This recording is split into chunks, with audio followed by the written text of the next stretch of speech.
Oil prices continue to surge as Western allies of Ukraine battled Russia over oil imports. In the latest, Russia has threatened to close its main gas pipeline to Germany via Nord Stream 1 in retaliation for the halt of the Nord Stream 2 pipeline project. Russia also warned that rejecting Russian oil would have catastrophic consequences, causing prices to more than double to $300 a barrel. This threat comes as the United States explores the possibility of a potential ban with allies as another way to punish Russia for invading Ukraine. US President Joe Biden spoke to the leaders of France, Germany and Britain as he pushed for their support on the ban. But Germany and the Netherlands have already rejected such a plan. The European Union gets about 40% of its gas and 30% of its oil from Russia, and has no easy substitutes if supplies are disrupted. Russia is the world's top producer of natural gas and the second top producer of crude oil. And any move to sanction its energy industry would badly damage not just its own economy, but also the global economy. Fears of a possible embargo drove Brent crude oil to $139 a barrel at one point on Monday, its highest level for almost 14 years. Reports also suggest that the US might be willing to move ahead without their Western allies, though no decision has been made yet. The US only gets about 3% of its oil from Russia. The White House says that it was in conversation with large oil producers and suppliers around the world about how to mitigate the impact.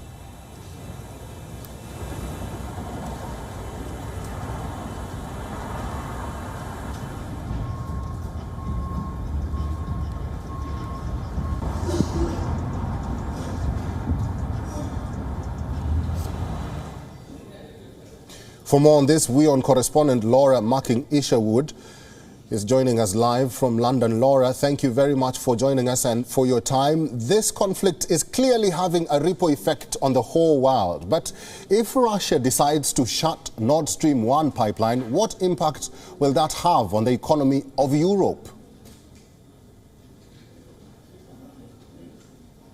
Well, we know that this energy crisis, as it could become, is already having an impact on the rest of the world. We've heard, as you said, the cost of oil has absolutely rocketed, the cost of wholesale gas also going through the roof. And this comes at a time where many economies in the West are experiencing a squeeze anyway because of inflation prices rising after the COVID-19 pandemic. Now, if this continues, it's got to push the West into finding alternative ways of supplying fuel to their nations. And here in the UK, there's been a real push for the government to set out a plan that will allow us to transfer, I suppose, our reliance from gas and oil over to greener energies. We know in the last few years that Prime Minister Boris Johnson has launched a few schemes to try to get people to move towards renewable forms of energy. But now that momentum really looks like it's going to build in order to reduce that reliance yet again. We understand that the permission has been given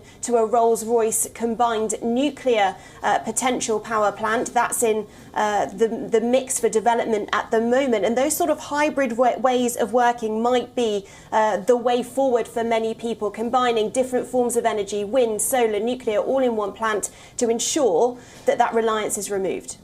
Let's talk about the flip side. What would be the impact of US ban on Russia crude?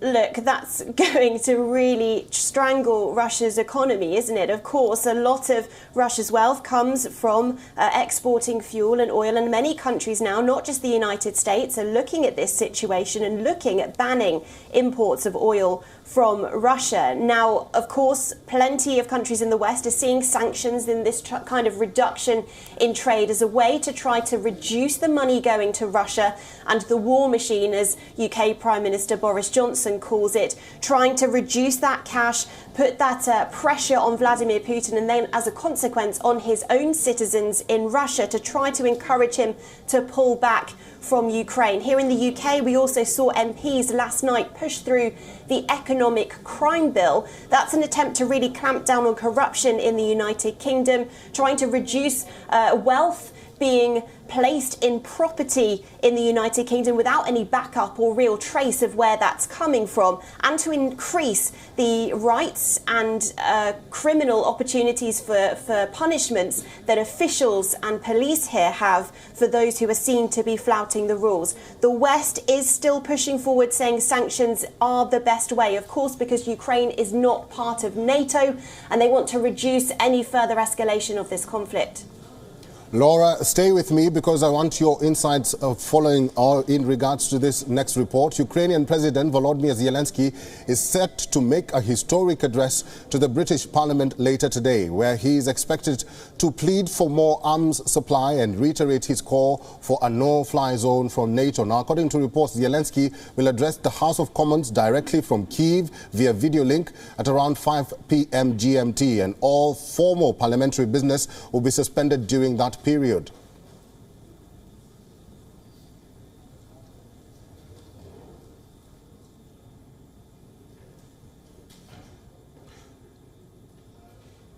Laura, thank you very much for staying on. Do we have an update about the Zelensky's address to the British Parliament?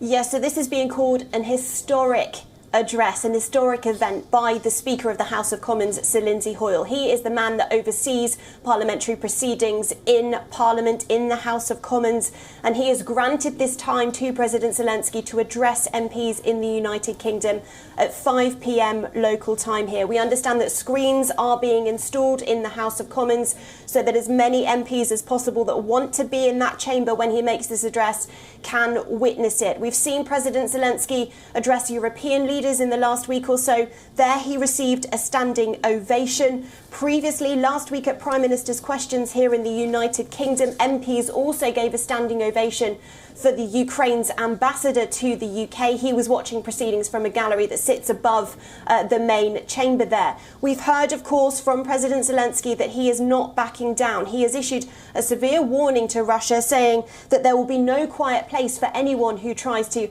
attack Ukrainians on earth other than the grave. He is not backing down, and he will be trying to use this as a way to build support from the West, from the United Kingdom for his country. We know that President Zelensky has been speaking to UK Prime Minister Boris Johnson frequently since the start of this conflict, and we understand that Prime Minister Johnson also has a great deal of respect for President Zelensky, and we hope and we will see MPs also afford him that this afternoon.